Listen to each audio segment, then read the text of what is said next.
एक प्रेतवाधित हवेली। यह एक अंधेरी और तूफानी रात थी और हवा भी तेज था। हवेली से गाड़ी गुजर रही थी। काजल दिन पर देर से शिफ्ट से घर जा रही थी जब उसकी कार अचानक से खराब हो गई। उसके पास फोन में सिग्नल भी नहीं था और वह जानती थी कि उसे अंधेरी तूफानी रात में रहने के लिए आश्रय खोजना होगा। काजल ने देखा कि कुछ ही दूरी पर एक बड़ी सी हवेली नजर आ रही है। काजल ने सोचा कि गाड़ी खराब हो गई है और इतनी रात को कोई टैक्सी मिलेगी कि नहीं इसकी कोई गारंटी नहीं है, और रास्ते पर अकेली लड़की को खड़ा होना ठीक नहीं है। काजल हवेली के पास गई और एक जोर से आवाज लगाई, पर कोई कुछ जवाब न मिलने पर देखा कि हवेली का मेन गेट बंद नहीं है, खुला है। काजल ने सोचा कि रात का समय है और बारिश भी टिमटिमा रही है, शायद इसलिए कोई कुछ दिखाई भी नहीं दे रहा है। काजल ने बहुत ही सोच समझकर हवेली के अंदर जाने का फैसला किया और हवेली के मेन गेट के अंदर चली गई। काजल ने फिर से एक बार आवाज लगाई, पर फिर से कोई जवाब नहीं और कोई दिखाई भी नहीं दे रहा था। फिर काजल ने देखा कि हवेली का एक कमरा का दरवाजा खुला है, पर अंधेरा था। उसने एक बार वापस जाने की सोची, लेकिन फिर सोचा कि तूफानी रात है, बारिश भी हो रही है और लाइट भी कट गई है और रात 11 बज चुके हैं।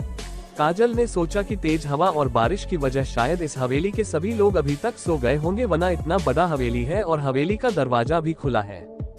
शायद तूफान और बारिश की वजह से बंद करना भूल गए होंगे। फिर कुछ देर खड़े होकर सोचती रही, फिर अंदर जाने का फैसला किया। बेचैनी की भावना महसूस करते हुए उसने चरमराते गेट को खोला।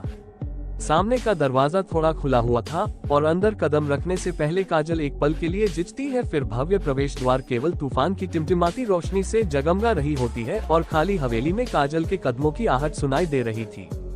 अचानक काजल को ऊपर से आने वाली आवाज सुनाई दी।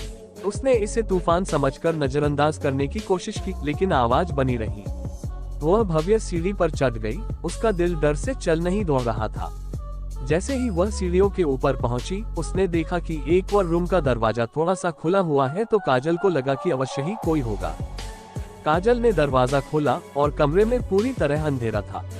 लाइट स्विच ऑन करने से पहले वह एक पल के लिए झिझकी। कमरा मकड़ी के जाले से भरा हुआ था और हवा तेज थी। अचानक काजल को एक ठंडी हवा का झोंका महसूस हुआ और वह सिहर उठी। जैसे ही वह जाने के लिए मुड़ी, दरवाजा उसके पीछे बंद हो गया और उसे अपने नाम की फुसफुसाहट सुनाई दी। वह इधर उधर घूमी, लेकिन कमरे में कोई नहीं था। काजल ने दरवाजा खोलने की कोशिश की, लेकिन वह नहीं खुला। दहशत फैल गई और काजल मदद के लिए चिल्लाने लगी। घंटे बीत गए और कोई उसे बचाने नहीं आया। तूफान तेज हो गया था और काजल कमरे में फंस गई थी। वह कदमों की आहट को और पास आते हुए सुन सकती थी और वह जानती थी कि उसे ही कोई रास्ता निकालना होगा। उसने कमरे के चारों ओर देखा और एक छोटी सी खिड़की देखी। वह बिस्तर पर चढ़ गई और खिड़की खोलने की कोशिश करने लगी। थोड़ा सा जोर लगाए और खिड़की खुल गई और थोड़ा उजाला हुआ तो उसने देखा कि कोने में एक लोहा का रॉड पड़ा हुआ है। उसने उसको अपने हाथ में ली और दरवाजा की कुंडी पर जोर से वार की। काफी प्रयास के बाद वह दरवाजा खोलने में सफल रही और वह हवेली से बाहर तूफान में ही बाहर निकल गई। काजल बारिश में ही भागी। उसके कपड़े भीग गए और उसका दिल तेजों से धक रहा था। कुछ देर में उसने दूर से एक प्रकाश देखा कि कोई कार आ रही है और उसकी ओर दौड़ी। वह जैसे ही कार के दरवाजे के पास पहुंची तो वह अचानक घबराहट और थकावट से गिर पड़ी। जब उसे होश आया तो उसने खुद को अस्पताल के बिस्तर पर पाया। डॉक्टर ने उसे बताया कि वह हवेली के बाहर बेहोशी की हालत में मिली थी। काजल इस भावना से बाहर नहीं आ सकी कि कोई उसका पीछा कर रहा है। काजल ने नर्स से पूछने की कोशिश की कि हॉस्पिटल तक कैसे आई, कौन लेकर आया, लेकिन नर्स ने कुछ संतोषजनक जानकारी नहीं दी और काजल वह जानती थी कि उसे पता लगाना है कि उस रात क्या हुआ था, लेकिन वह हवेली लौटने से बहुत डर रही थी।